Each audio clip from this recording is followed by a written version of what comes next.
I'd like to talk today about the removal of the monuments for the various Confederate soldiers and what that really is all about because there's a lot of confusion on the subject. A lot of people are upset that monuments are coming down and they're saying, why is all of this happening now? Monuments have been up for a while. What's the story on that? The monuments really related to the theme of sharecropping, the theme of kind of keeping people in their place, sending them a message. With sharecropping, as we know, developed after the Civil War, and it was kind of a way of keeping the black farmers in their place. They had very little land. They had to produce crops for the white people, in the area. It was very difficult for them in the sharecropping system. And of course, that system was combined with a very strict system of repression, very strict system of law enforcement, imprisoning people, lynching. And so all of these things taken together really spurred the idea that really, we kind of really won the war, in the South. I mean, the North, they think they won, but really, what was accomplished? The same basic structure existed after the war in a different form. People were free, but they were free really in name only, because economically, they were still tied to the land, they were still tied to the system, and if they got out of line, there was, repression. So one of the great symbols that really kind of summed all this up was in Stone Mountain, Georgia. What happened on Stone Mountain was that they came up with statues of Lee, Stonewall Jackson, and Jefferson Davis. And they were considered to be the three heroes of this movement in the South. Lee, Jackson, great generals. Jefferson Davis, he was the president of the Confederacy. And these people, they stood up for something. They took a stand. And so they were viewed as heroes in that monument. And that was considered to be, in a way, the Mount Rushmore of the South. These were the heroes. These were the people that really led the South. These were the people that we should kind of follow.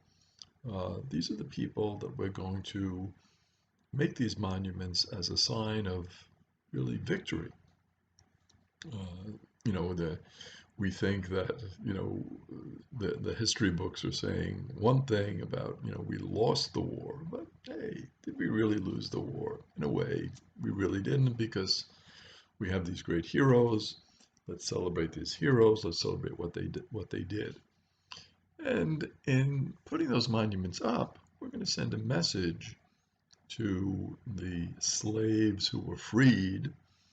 And they really, in a way, weren't freed. I mean, but they think they were freed and they think they won. But really, we're going to send them the message that who won? Lee won, Stonewall Jackson won, Jefferson Davis won. We're not going to have any monuments for the North or anything like that. No, no, that's. So, and these monuments are going to celebrate a history that we're proud of. We won many victories in the war, and we won the ultimate victory, didn't we? Because look at now, the black people, they're sharecroppers, they're at a lower level, they're in their place, they're in their caste, things are good. The system is working as we want it to work. And really, it's a kind of retribution. We kind of can make up for the fact that people think that we lost the war by setting up these memorials, these monuments, and really the great tradition that we had in the South. We fought, so well, and we fought with such valor. And of course, they were soldiers, and the soldiers did fight with great valor. They gave their all for the cause. Unfortunately, it was a cause that we look askance at historically. We say the cause of repressing black people and the cause of keeping slavery in place in maybe a different form is not a good cause ultimately. We have to make a value judgment of that. Is it a good cause? Is it not a good cause? Is it something that we should celebrate, memorialize, or not? And this is what we have to evaluate. Sometimes the phrase is thrown out today that people are all of a sudden they're woke about these statues. They're woke about different causes. But really, what does that mean? They're woke. It's kind of an empty phrase that's thrown around a lot. But really, we have to make a value judgment, don't we, about this war and about the people who fought the war and about their motivation. They could have had individual acts of tremendous courage, tremendous strategy, and we can acknowledge those individual acts. But to memorialize a person who participated in a cause that was ultimately not a good cause, we have to question that, don't we?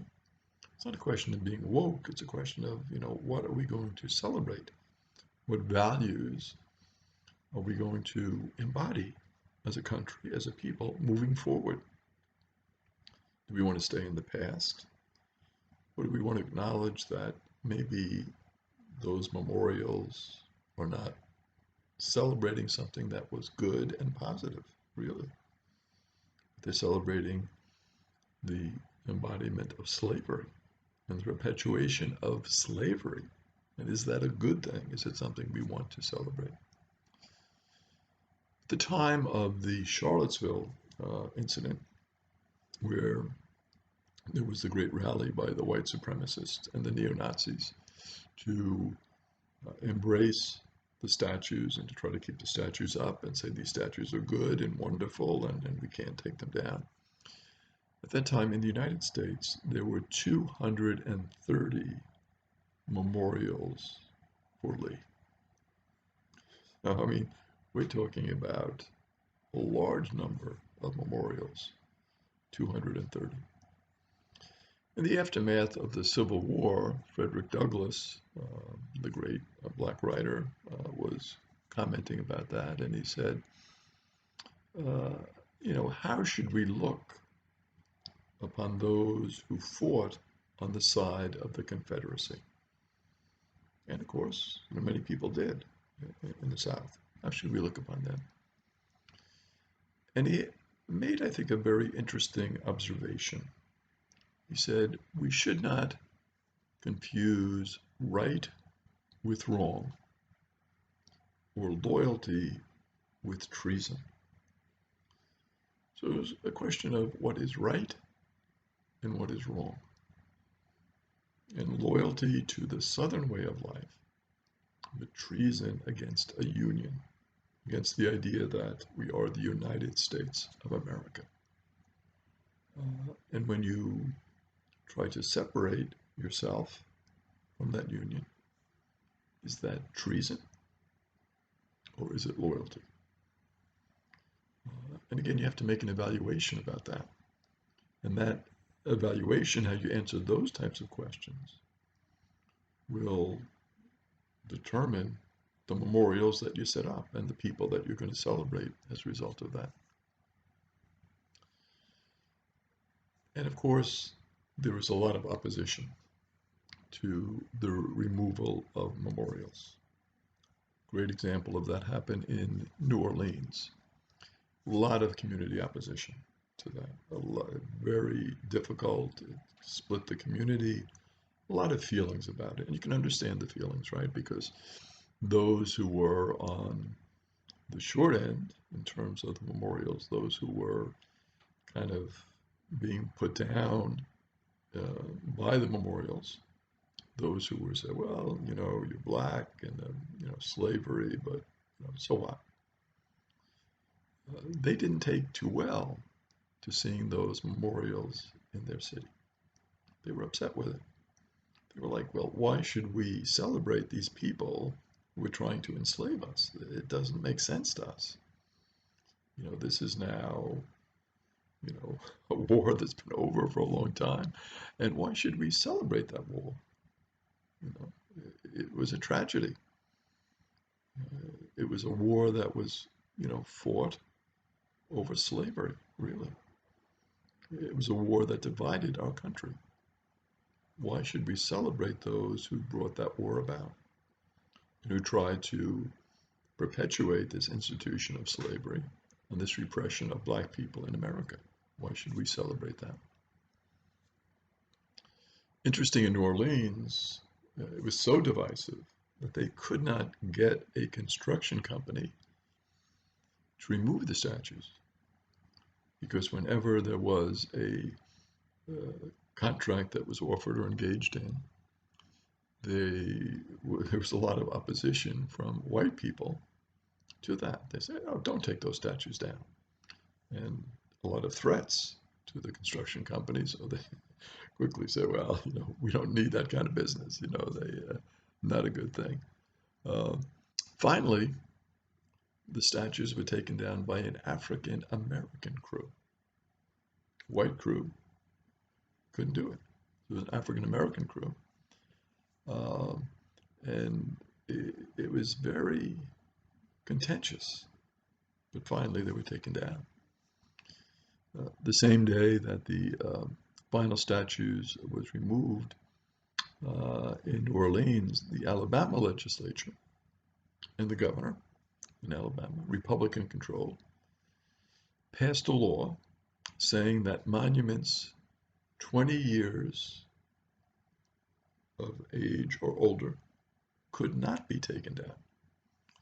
So there you have New Orleans removing theirs and Alabama saying, no way, you can't take them down. So very interesting, this whole idea of the monuments, the statues, and how contentious it became and how divisive. And finally, in our own day, just recently, that statue of General Lee in Charlottesville was finally taken down.